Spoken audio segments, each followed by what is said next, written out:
يسعد لي أوقاتكم يا حبايب. وصفتنا لليوم ولا أسهل ولا أروع، وبنص ساعة رح تصير معنا أطيب طبخة، هي المسحب السوري. يا جماعة ما بتصدقوا قديش بقولكن الطعم بتجنن، يعني إدمان. بتمنى تجربوها. بالنسبة إلي أنا استغنيت عن كل وصفات الفرن واعتمدت هاي الوصفة. لا تنسوا تحطولي متابعة واكسبلور، ويلا نبلش.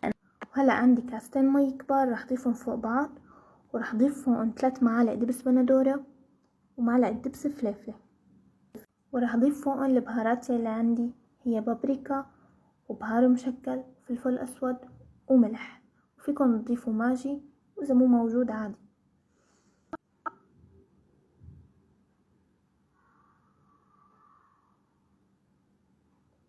ويا جماعة هي الاكل طيابتها بالثوم.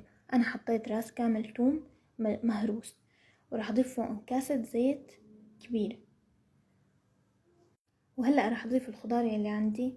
انا عندي فطر وجزر حبتين و3 حبات بطاطا مكعبات وبصلة كبيرة.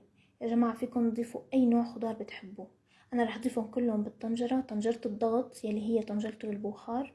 رح اضيفهم كلهم فوق بعض واخلطهم منيح، ورح احطهم على الغاز على حرارة وسط. وبس تصفر معنا الطنجرة رح نوطي الغاز على حرارة نايصة لمدة نص ساعة، وصحتين وهنا وتاكلوها بالهنا. لا تنسوا تحطولي لايك.